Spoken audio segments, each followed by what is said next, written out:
Hello again, mga besh. At dito na naman tayo sa tindahan ni Ate Irma. Dito ka na Eileen. Dito to sa Orosa. Tapat lang yung Robinson, Manila. Ngayon no, dito na naman tayo. Kakakain ko lang. Ayan, tapos na. Treat ni Eileen. Wala na, naubos na kasi yung mga pwedeng bilhin. Like yung mga ubos na eh. Wala na makain. Nakapag-grocery ng konti at ang inulam natin ay kimchi. Mag-hauling nga tayo katulad ng ginagawa ng iba. Ano ba ang nabili ko sa 200? Ayan. Dito to sa Robinson. At dahil tayo ay nagutom. Ayan. Bili tayo ng sakto. Mura, pilis. Imagine 12 pesos lang. Compared mo doon sa Lucky Me. Lucky Me na pansit kantong maanghang, 18 pesos lang. At bumili na rin tayo ng, ilan ba yun? Nag-hauling tayo ngayon. May kimchi ako dito. Ayun, binili ko na rin kimchi, 47 pesos. At inulam ko na rin kasabay nitong itlog na maalat at maalat at itlog na maalat at kamatis. Eto pa, huwag ka maingay. Eto ang homie, oh. Yan, 12 pesos rin. Imaginein mo nga yun. Wow! Oh, tingnan mo nga. Oh. Ay, naku talaga. Pang tahina na to. Tahina. Wow, okay. May blessing na naman tayo dahil galing kay Aileen. Oh, yan. Meron tayo ditong olive oil. Gagawa tayong tahina at meron na tayo ng pure talaga to honey galing Saudi. Tama, di ba? So balik tayo sa nabili natin at ito na nga. Bumili na rin ako ng Payless. 7 pesos lang yung ano nila, beef noodles nila na medyo maanghang.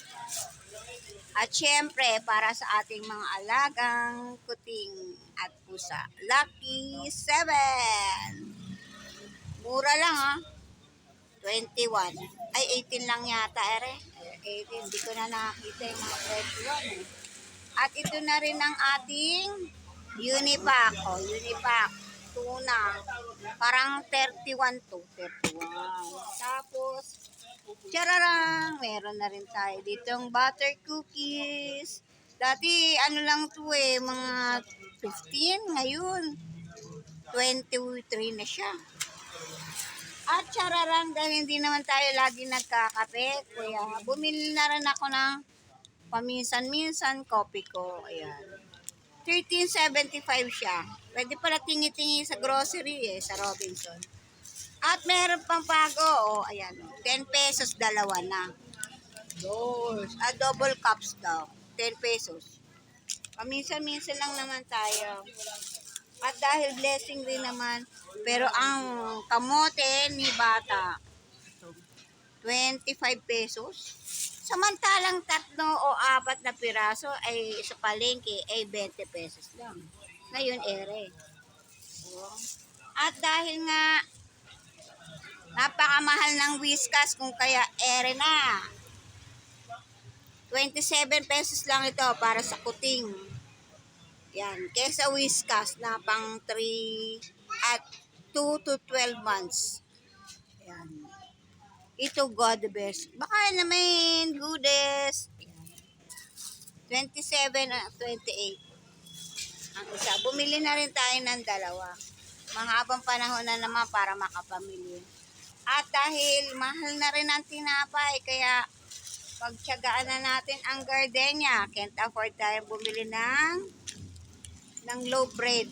Dahil white bread yon. Ngayon, pandesal na lang, pampawon bukas.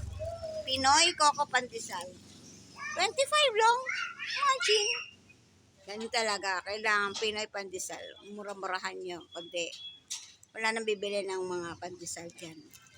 Kahit wala nang palaman. Pero since nabigyan tayo ng ayuda ni Eileen, pwede na ang honey. Imported from Saudi. O, diba? At inuubo lola nyo. Kaya mamaya, imbis na uminom ako ng tolak, ang lalagyan ko lang ng bawang bawat isang kutsara ng ng honey. Mabilis na, gagaling ang ubo nyo. Yan cold tips ko yan para sa inyong lahat. At ito na nga ang inyong Tita Amelia, signing off. At sana, ay meron pa pala tayong ayuda, iba pa, oo. Meron pa tayong ayuda dito galing kay Aileen. Saudi pa rin.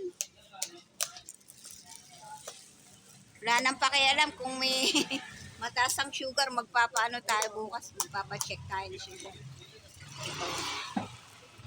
Ito ang dates. Yan ang dates na merong almond sa loob na naiiba. Kasi bigay ito sa akin, masalubong rin sa akin ito ni brother. Kasi alam niyang may diabetic yata ako. So, less sugar. Fresh to, tapos nilagyan ng almond sa loob, almond nuts. Kaya 2 in 1, di ba? So, this is it pansit. At dahil wala tayong dessert, eto pwede na. So, this is it pansit. This is your Tita Amelia signing up from here to yours. Barbecuehan ni Ate Irma dito sa Orosa. Ayan. 10 o'clock pa lang yata pero signing off na tayo. Konti lang bumibili kumakain Wala na rin gaano mga paninda si Ate Irma. Yung yung mga barbecue at saka yung puro inihaw na lang na tilapia at saka bangos. At itlog maalat. And this is it again, pansit. Good night everyone and I'll see you again on our next video. Bye!